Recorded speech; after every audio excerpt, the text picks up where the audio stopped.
Hello. I feel so amazing right now because thank God, my face looks much better. Thank you, Ella. Today, I want to talk about this concept that has been on my mind all day. Hi, Zoya. How are you? Are you liking this right now? I'm so relieved. It's finally been... she was interested to come at it with a machete, but then she changed her mind. Hi, Yocheved. How are you? Okay. Takeaway. This is what I'm going to share with you today. This is really good information. I was thinking about relationships a lot today. One of my friends shared with me some challenges she's going through, and it really got me thinking about, people go into a relationship hoping for the best, attempting to be their best self, connecting and trying to stay in the marriage. But right now, the world is changing. I don't even know the right word. This word is like on the tip of my tongue. It's everything. It's just changing itself completely. And people are changing with it. Some people are going to be part of a new statistic of increased baby boomers, increased divorce rates, increased death rates in certain spaces, right? What do you want to be? I don't want you to be another statistic. I mean, for babies, okay. But I'm saying for other things. And the reason why I'm saying this is because a lot of relationships are going through a huge storm. Why is that? Because we are just facing such a new experience where everything is completely like just upside down. And this is why I brought this. It's not because I smoke. I'm going to show you something. This right here is your relationship.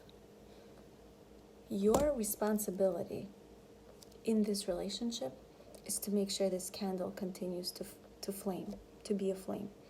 That's your really biggest priority. But now I want to tell you something.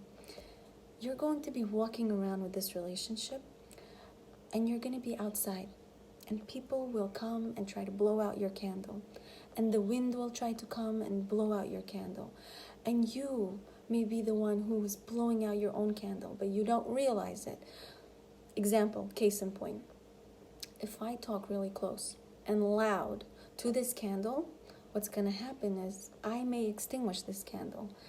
If my husband didn't bring me what I want, or if he continues to belittle me, or do something irritating, okay?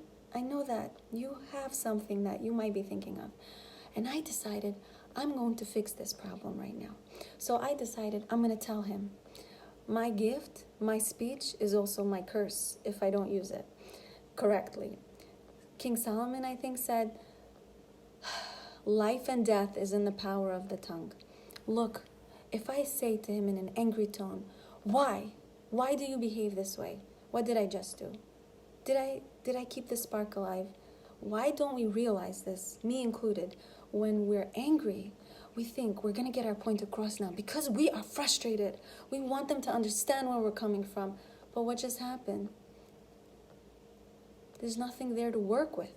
He feels completely disconnected to you. And you feel disconnected, like you're not penetrating his thoughts, his emotions. Most importantly, you're not penetrating into that space, that space where it's welcoming, where he feels your heart. Why is that? Because we forgot our job is to hold on to that candle with our best intention and never forget there will be winds all over. What's my job?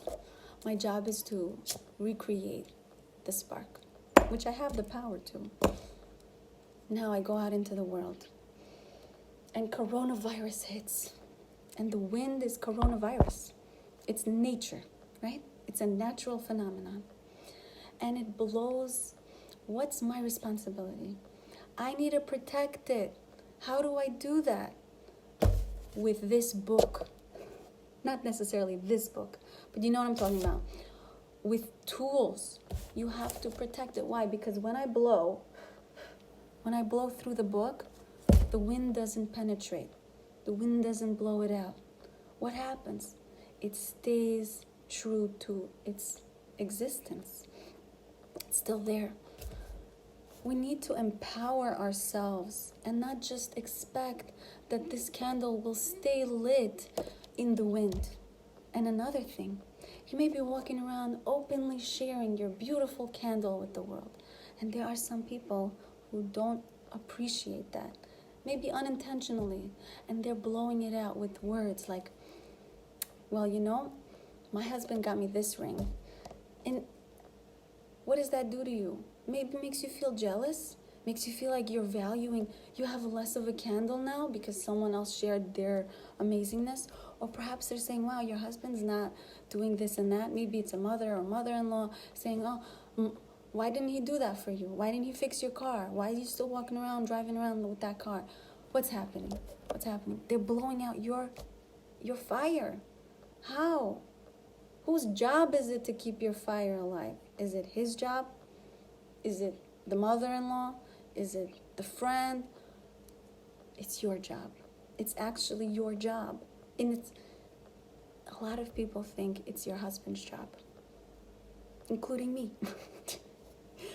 But I have realized over the course of these last 15 years, and the last few years in particular when I was working on personal growth, the more I worked on myself and worried less about his growth, it's interesting because it's like it's like a weird phenomenon where if I pay less attention to how he should improve himself and just focus on myself, I'm protecting my candle, right? Because if I'm thinking, I'm angry right now, what's my first thing? My first thing is he needs to fix himself. So what do? I start loudly screaming. Sometimes it's not my volume so much, right?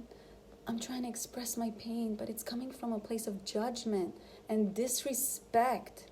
What is a man's wish from his wife? Respect. A woman, on the other hand, says, you need to earn your respect. The problem therein lies the dilemma of how do you maintain a candle when one part wants to have respect and the other part doesn't want to give it because they don't feel that he earned it.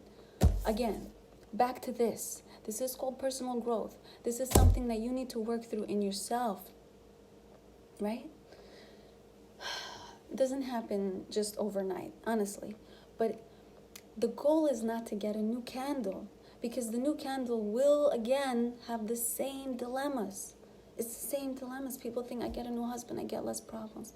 Some people think, I don't even need a husband, I'm just going to not have any candle. But the candle warms your soul. The candle is there for a reason. God wants you to have a candle. I believe so. I'm not talking to the people who are being abused by their husbands, like physically. If that's you, this is not the message for you. I don't want you to think that you need to be beaten and protect a burning candle. There's something else that needs to happen. There needs to be other reinforcements in this situation, like a counselor, rabbi, somebody. But if you're the one who is concerned right now, because, listen, I'm concerned for you. I don't want you to become another statistic. Really, our beautiful community, our beautiful women who work very hard to maintain a relationship in their life with their husbands and their kids, forget themselves. This is the number one way to keep your candle alive. Take care of yourself. Really. When I started taking care of myself, I started loving my relationship more because I made time for myself. All right, getting so stiff. Talking about this stresses me out a little bit because, let's face it, it's out there. A lot of people are struggling. But I want you to know something. Don't forget why you wanted to light your candle. Don't forget why you appreciate walking around with it. It keeps you warm too when you take care of it. It keeps you happy too to see it, to see that beautiful light. That's your relationship, and it is your number one priority to talk to it with love and whisper your message, because even the slightest loud can extinguish it. It's really interesting when you work on yourself. So that's my message. Have a beautiful night. Thank you for tuning in. And I hope you remember you are part of this, and continue to shine your light. Have a good night. Bye.